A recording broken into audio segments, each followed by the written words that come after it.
My name is Dr. Stephen Weiss, and I'm one of the diagnostic radiologists at University Medical Imaging in Rochester, New York. Today, I will be talking about MRI and MRI safety. MRI stands for magnetic resonance imaging and, as its name implies, uses a strong magnet and computer to create images of the body to assess for possible injury, disease, or other abnormalities.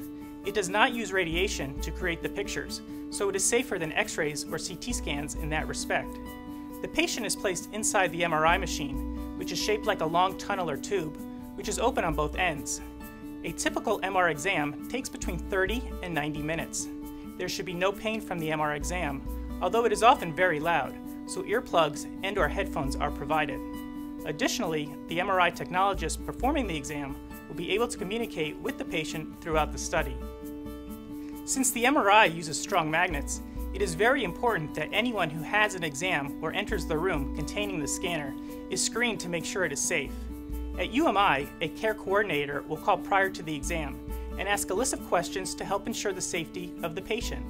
Some of these questions would ask about pacemakers, spinal cord stimulators, aneurysm clips, hearing aids, cochlear implants, metal or metallic implants, or medication pumps, as many of these can malfunction or cause harm to the patient if placed in a room with an MR scanner. However, many of the newer devices and implants are MR compatible, so knowing the exact brand and model is essential so it can be checked for safety prior to the study. If it is not MR compatible, a different study would likely have to be performed. When a patient arrives for an MRI, he or she will be asked additional questions as a second check for safety prior to having the exam. All jewelry, watches, keys, belts, glasses, credit cards, and cosmetics that contain metallic particles need to be removed. A locker will be provided to store the items during the exam. Additionally, a gown will be provided, as certain clothing contains metallic fibers, buttons, or zippers which are not MR safe.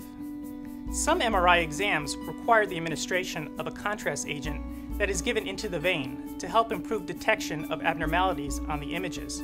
The contrast only rarely causes allergic reactions or problems, but may require a blood test at the lab prior to the study to make sure the kidneys are functioning appropriately to process and get rid of the contrast.